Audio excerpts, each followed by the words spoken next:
an unranked Big Ten team facing a ranked big brand at their house. The Notre Dame Fighting Irish rekindling a rivalry with the Purdue Boilermakers, Ross-Ade Stadium, 3:30 Eastern on CBS.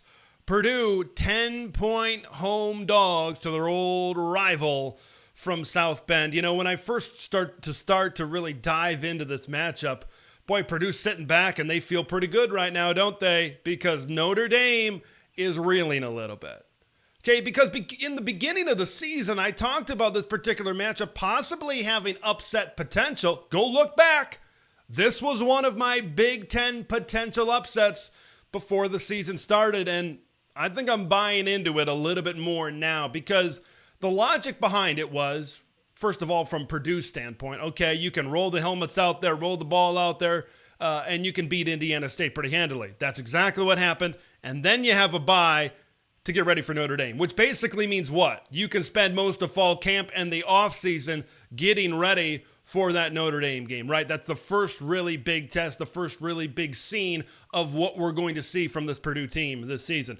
You look at the other side for Notre Dame when talking about it this way, being an upset special. Okay, you got to go on the road, big game at Texas A&M, right? We figured it would be a competitive game, and that's what it was. And then Northern Illinois, we figured, okay, that would be a game where they'd get right, but there'd still be two games that Notre Dame had played at that point, and Purdue just had one.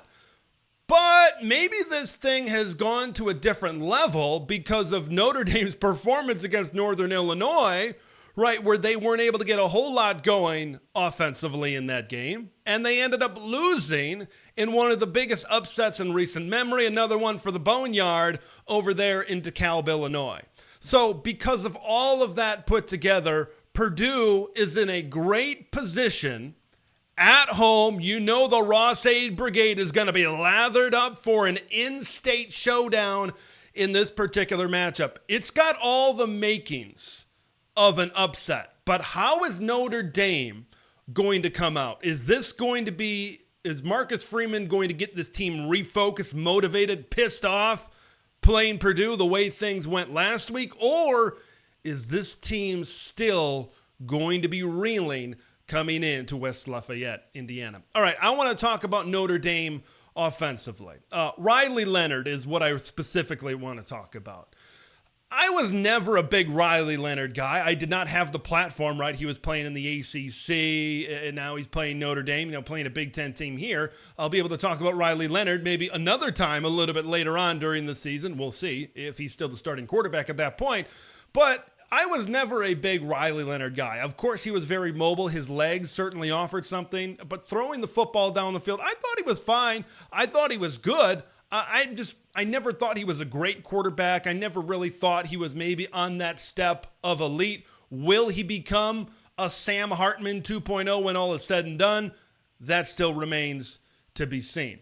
But when I look at Riley Leonard and I look at this Notre Dame offense, I think if I'm Ryan Walters, if I'm Kevin Kane, if I'm drawing up a defensive game plan, I want to be able to contain this run game because I think the run game is the strength for the Notre Dame Fighting Irish. Now, one more time on the passing front here for Riley Leonard. He's completed 61% of his passes this season for 321 yards, yet to throw a touchdown pass and 2 interceptions in the first 2 games of the season. He is more of a threat in this run game, and you can't let the Notre Dame run game get going, get momentum, and get confidence. Like Jeremiah Love, Jadarian Price. That's a really good running back tandem there in the backfield. And then when you can factor in Riley Leonard and the read game and the pull game, that just adds another weapon for you up there as well. So guys like Kydra Jenkins, the Yanni Karloftises of the world, you need to step up defensive line. You need to play well against the Notre Dame offensive line. You need to be able to contain this run game.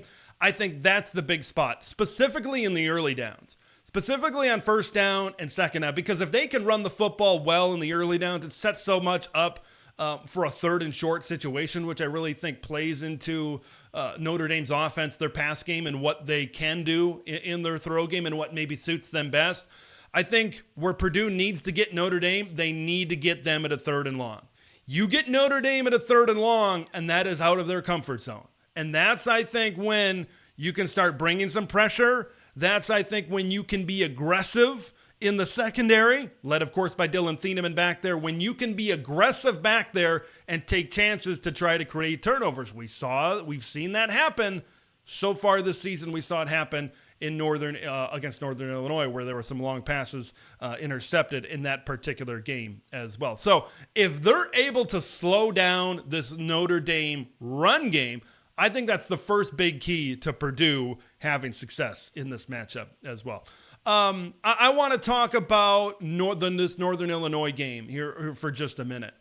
When I watched this game, I noticed that the Huskies got some chunk run plays when of course they were on offense. They rushed for 190 yards against this Notre Dame defense. Now, this is a good, really good Notre Dame defense. You know, they've got a really good defensive tackle up front. Howard Cross, a second-team All-American last 66 tackles from that spot. That's crazy, playing on the defensive line as well. We'll talk about the secondary. I think the secondary is the strength of this Notre Dame defense. But, when I start to maybe watch some film and I try to sync it up with what Purdue wants to do, maybe, a lot of people if there's one talking point about that Purdue-Indiana State game, it's those video game efficiency, completion percentage type of numbers that Hudson Card put up now, albeit against an FCS team.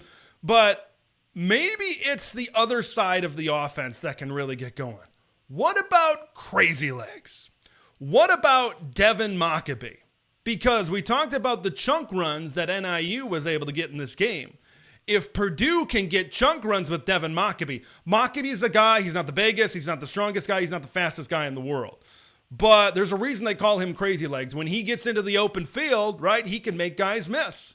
He can turn a 10-yard run into a 15 or a 20-yard run. And I'm curious to see how much Purdue dedicates to the run game based on what I was just saying there. Because if Purdue wants to open up that pass game, and I think when Hudson Card has time to throw, he can spin it.